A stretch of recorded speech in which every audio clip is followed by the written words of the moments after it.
Hola, buenas noches amigos. Estamos en tiempo de entrevista, estamos en tiempos de la cortina y tenemos con nosotros a un personaje que ya es conocido de ustedes, un escritor de calidad. Y digo de calidad porque no es alguien que se pone delante de un papel y lo emborrona, no. Es alguien que utiliza 20 años para preparar un libro y 2 años para escribirlo. Y eso significa que es un hombre trabajador. Y sobre todo es un hombre que va con la verdad por delante. Y es un hombre al que ya hemos traído en varias ocasiones aquí y que yo le considero ya un buen amigo. Y además de ser un buen amigo y un gran escritor, pues es una persona que tiene el don de la palabra. Y vamos a utilizar su don de la palabra para que nos cuente lo que América le debe a España, porque siempre estamos con el rollo de que España le debe a América. No, nos debemos mutuamente, porque España, Hispanoamérica, es la misma patria, nos pongamos como nos dé la gana. Y bueno, pues tengamos un buen recibimiento a este hombre que emplazamos hace unos días a volver, que es el profesor Marcelo Gullo Omodeo. Marcelo, muy buenas noches, ¿qué tal estás?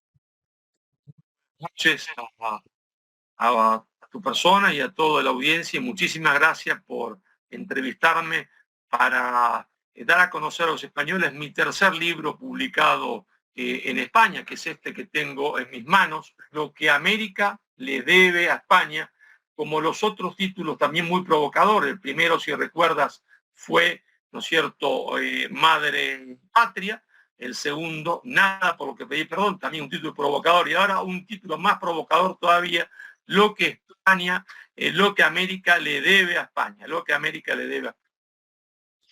Bueno, Marcelo, seguro que me sorprendes. Primero, yo sé que eres un hombre que se ha trabajado el libro, que lleva años, aunque has estado escribiendo y publicando otras cosas, pero has ido pergeñando este libro hace tiempo y yo sé que el libro no es un cómic ni es una novelita, no.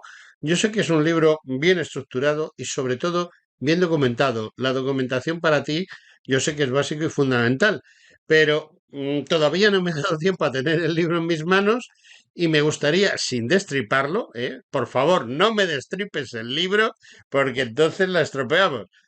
Dime, ¿qué pretendes con ese libro? ¿A dónde vas con ese libro? Bueno, ya son las dos primeras preguntas, de modo que todo tuyo. Es decir, el libro se llama Lo que América le debe a España. Ujú. Título provocador, ¿no es cierto? Que por supuesto va a causar y ya está causando que se me acuse, se entiende, de fascista, nacional católico, retrógrado, cavernícola y cuantas otras cosas quieran decir. Y yo quisiera empezar esta entrevista que tan gentilmente me haces diciéndote lo que opinaba un hombre a quien solo un loco podría llamar nacional católico, fascista, retrógrado, un hombre que luchó pistola en mano contra el imperialismo norteamericano. No era un antiimperialista como Maduro, esos antiimperialistas de cabra, no, un hombre que luchó pistola en mano y hay que tener cojones para luchar pistola en mano, ¿entiendes? No, no es, y arriesgar su vida. Ese hombre fue nada más ni nada menos que César Augusto Sandino. César Augusto Sandino, que fue formado desde joven en el odio a España y fue formado en México en el odio a España, porque él emigró de Nicaragua para trabajar en México, en las petroleras norteamericanas.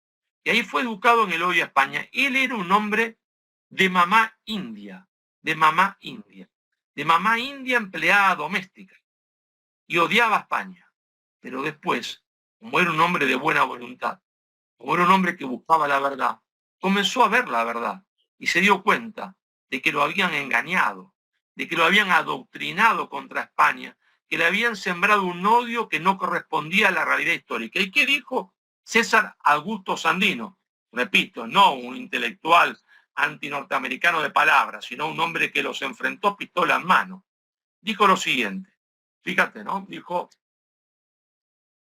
yo veía antes, hace tiempo, con protesta la obra colonizadora de España, pero hoy la veo con profunda admiración. España nos dio su lengua, su civilización y su sangre. Repito, César Augusto Sandino. España nos dio su lengua, su civilización y su sangre. Y fíjate cómo concluye su razonamiento, su frase. Dice, nosotros más bien nos consideramos como españoles indios de América. Nosotros más bien nos consideramos como españoles indios de América. Y te voy a leer otra frase de otro hombre a quien solo un loco también podría usar, de cavernícola, de derecha, retrógrado, de cualquier de esas estupideces que se dice. Si Sandino era hijo de una mamá india, empleada doméstica, el hombre que te voy a nombrar ahora no era indio, era un mulato, descendiente de una mujer negra que había sido esclava. Ese hombre es el líder puertorriqueño Pedro Albizu Campos. Pero para que ponerlo en contexto a nuestros oyentes, Pedro Albizu Campos, puertorriqueño, un genio, va a estudiar a Estados Unidos, se gradúa en Derecho nada más ni nada menos que en la Universidad de Harvard. Después de estudiar Derecho, se gradúa de ingeniero en Princeton. Es graduado en Derecho e Ingeniería. Es decir, hay que ser un genio para hacer dos carreras en las dos más prestigiosas universidades norteamericanas, y graduado de cosas tan diversas, ingeniero y Derecho, y después se enroló en el ejército norteamericano, porque él había sido colonizado culturalmente. Y colonizado culturalmente por el mundo anglosajón, él odiaba a España y admiraba a los Estados Unidos. Le habían enseñado en esas universidades el odio a España. Y después se da cuenta que lo han engañado. Y entonces, siendo abogado e ingeniero, vuelve a Puerto Rico para convertirse en el líder de la independencia puertorriqueña. Y todos sus discursos, ¿sabes cuándo lo hacía? Lo hacía el 12 de octubre, en honor a España. Y en un 12 de octubre dijo lo siguiente: Pedro Albizu Campos, puertorriqueño de mamá negra, el mulato, 2 títulos universitarios en Estados Unidos. Dijo, aquel que no es orgulloso de su origen no valdrá nunca nada. Aquel que no es orgulloso de su origen no valdrá nunca nada, porque empieza por despreciarse a sí mismo. Por eso nosotros, el que es mulato, veneramos el nombre de España. Por eso nosotros veneramos el nombre de España, porque significa la ciencia del derecho, las ciencias positivas, la ciencia de la moral y la tradición cristiana de nuestro pueblo.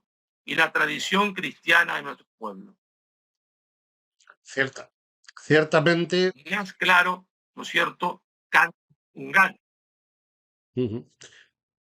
Marcelo, me has dejado Por sin eso, palabras. Me has dejado sin palabras, de verdad. Es increíble porque precisamente tus libros tienen esas aportaciones.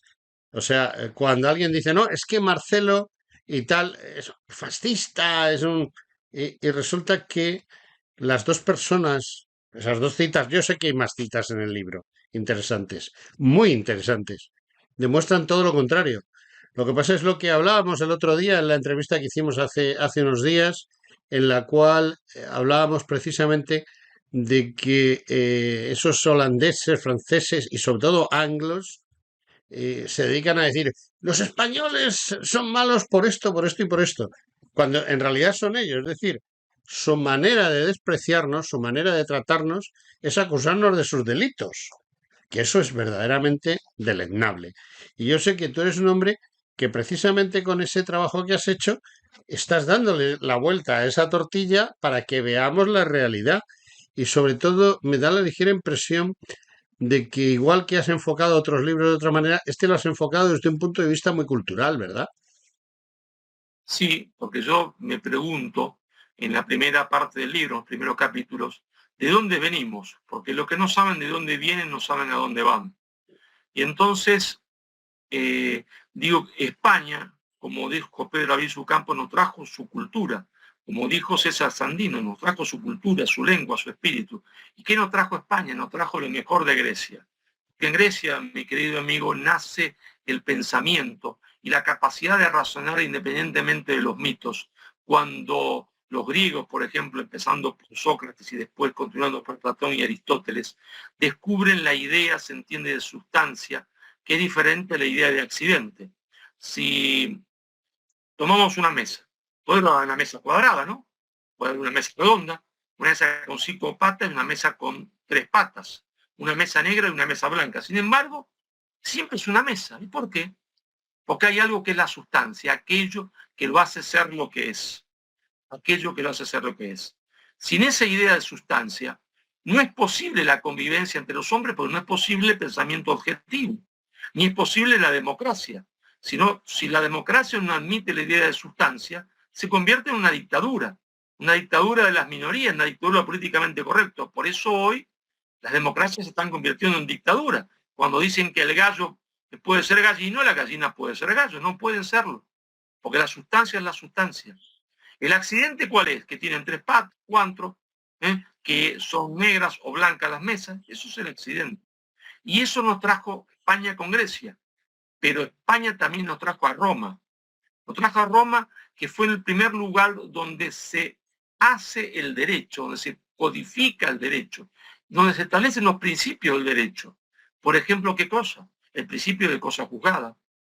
El principio de cosa juzgada. El principio de presunción de inocencia. Antes no existía. En los romanos que dicen, señor, San Antonio, ¿está? Es inocente hasta que se compruebe lo contrario. No es culpable porque alguien lo diga. Sin embargo, hoy las democracias actuales están imponiendo, se entiende lo contrario. Están rompiendo el derecho romano, pero lo mejor fue España-América. Nos trajo el pensamiento griego, nos trajo el derecho romano, son de inocencia, el principio de cosas juzgadas, así que nadie puede ser juzgado 2 veces por la misma cosa. Pero todo eso es santificado por la fe.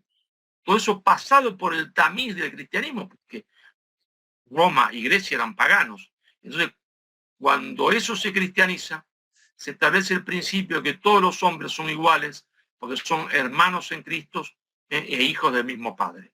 Y eso trae España a América. Porque ¿qué es España? España es una voluntad de ser.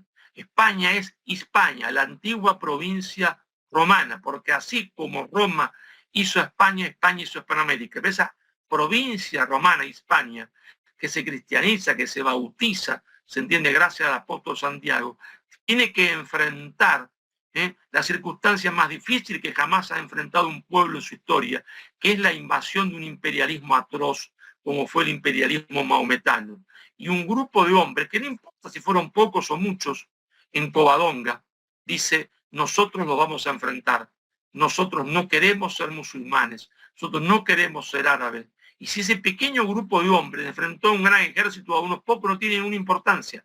La importancia es que si esa Covadonga, esa batalla de Covadonga no hubiese existido, si no hubiese existido la voluntad de ser, hoy de las mujeres españolas, solo veríamos, entiende, sus lindos ojos y por supuesto no comeríamos ni vino ni jamón.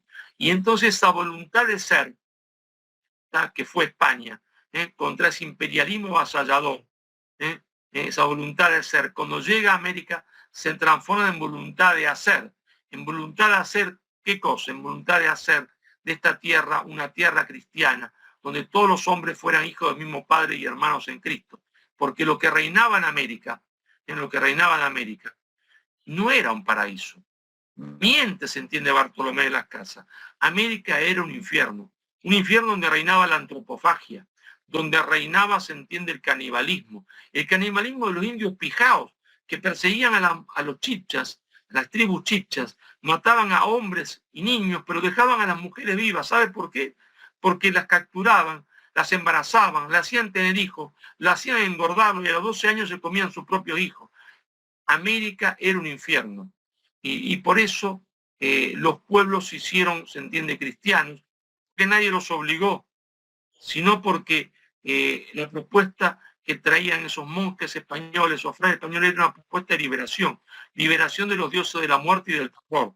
Y todo esto se lo trato en los primeros capítulos del libro, donde digo, bueno, ahí está la herencia de Roma, la herencia de Grecia, la mejor que podíamos recibir, y la cristianización del continente, porque a los indios se les dio la gana de cristianizarse. Es mentira que se cristianizaron por la fuerza.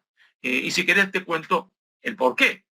Puedo demostrar que no hubo una bancarización autoritaria. Bueno, danos un pequeño adelanto porque no quiero tampoco destripar el libro. Cuéntame, en dos No, minutos. porque si no me pasa como algunos dicen, profesor, me dicen, lo encontré una persona, ¿sabes que encontré una mujer que me seguía por todas las conferencias mías en España, ¿no? Pero Sí, siempre la gente se acerca a que le firme el libro. Y yo a sí. estas mujeres ya cansada de verla en todo, digo, que nunca se me acerca para que yo le firme su libro. Y me dice, profesor, ¿para qué voy a comprar su libro? Si yo vengo y lo escucho, usted lo explica también que no hace falta comprarlo. Entonces, no te voy a contar nada más. Solo que, eh, solo que en este Mm, libro, lo que América le debe a España, trato en un capítulo muy importante. Y a digo, ver, dime. señores, nadie da la vida por una fe que le ha sido impuesta o por una idea que le ha sido impuesta. Cuando Efectivamente. cayó el muro de Berlín, cuando cayó, se entiende, la Unión Soviética, nadie fue a la Plaza Roja a protestar, no a dar la vida por el comunismo, ninguno, no fue nadie, pues le había sido impuesto. Pero cuando el gobierno mexicano, y eso es lo que trato en este libro, trató de extirpar de raíz el catolicismo, los indios, los más pobres, los indios campesinos, fueron a los montes, machete en mano y fusil en mano, para defender su fe al grito de viva Cristo Rey, viva la Virgen de Guadalupe.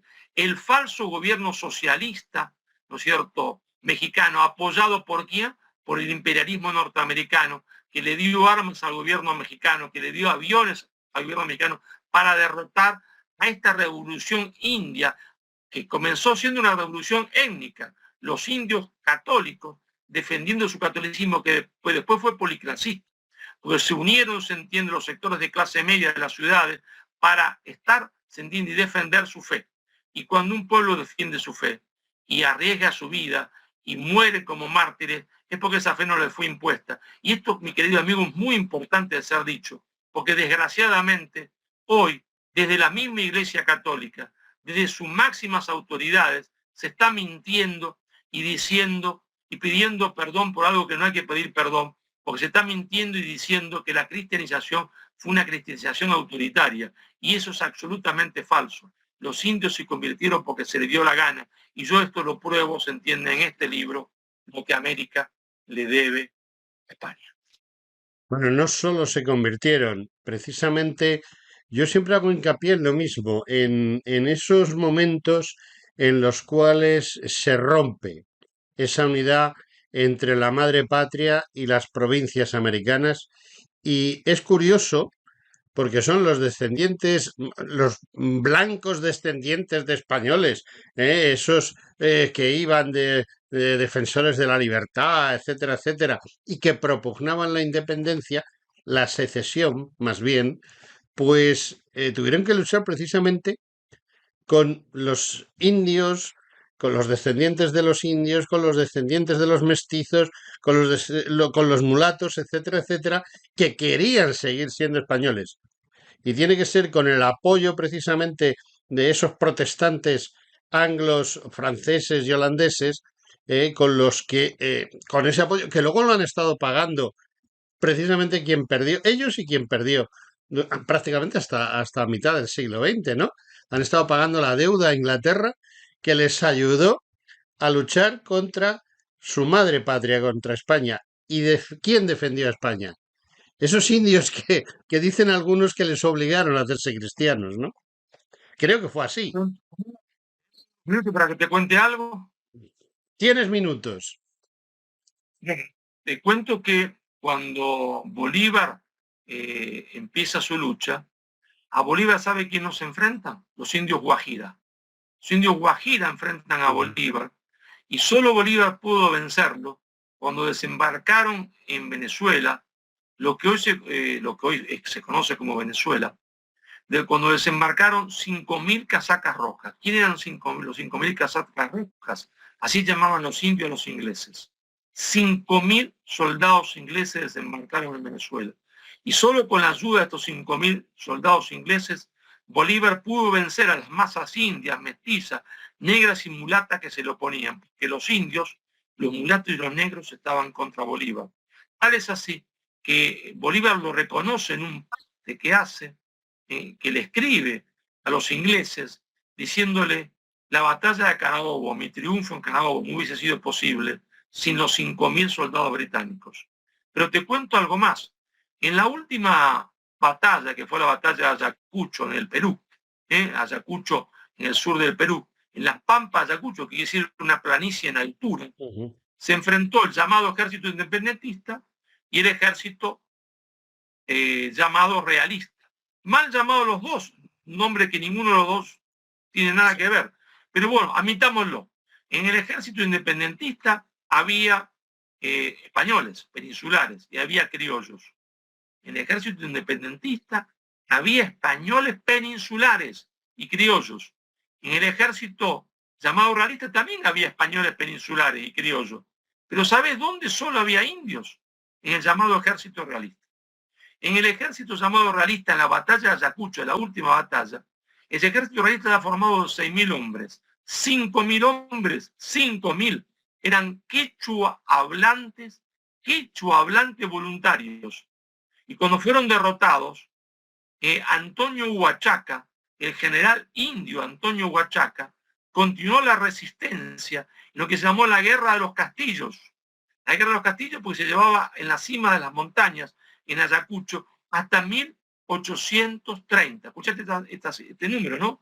1830 continuó peleando con una bandera que decía: por Dios, la patria y el rey.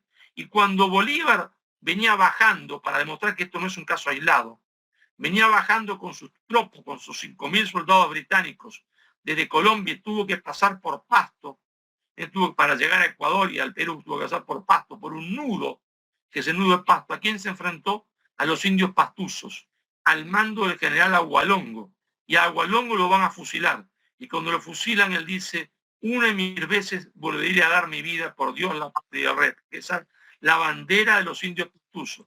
Pero para demostrar que no es un caso aislado, en Chile, los indios araucanos, hoy más llamados mapuches, que no conocen hoy su historia, también lucharon hasta 1830 con la misma bandera, por Dios y la patria del rey. Porque la verdad es que en la cordillera de los Andes, en los Andes, las masas indígenas, como dijo no un hombre católico ni de derecha, sino un hombre marxista de izquierda, José Hernández Arregui, un gran intelectual argentino, José Hernández Arregui, las masas indígenas no querían la independencia, estaban contra la independencia. Por eso dijo Vasconcelos: conquista.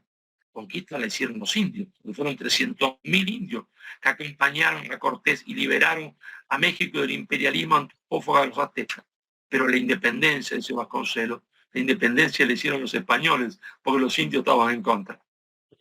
Pues sí, por desgracia es lo que tenemos. Bueno, Marcelo, ya sí que me he quedado sin tiempo. Me gustaría, me gustaría continuar, pero es imposible porque soy esclavo del reloj de arena ese que tengo ahí enfrente. Marcelo Gullo Omodeo, quedas emplazado a futuras sesiones de tortura conmigo. Querido amigo, muchas gracias. Fuerte abrazo para vos y para todos los españoles peninsulares, porque españoles somos todos, los de este lado del océano, estoy yo en Argentina, y ustedes que están del otro lado.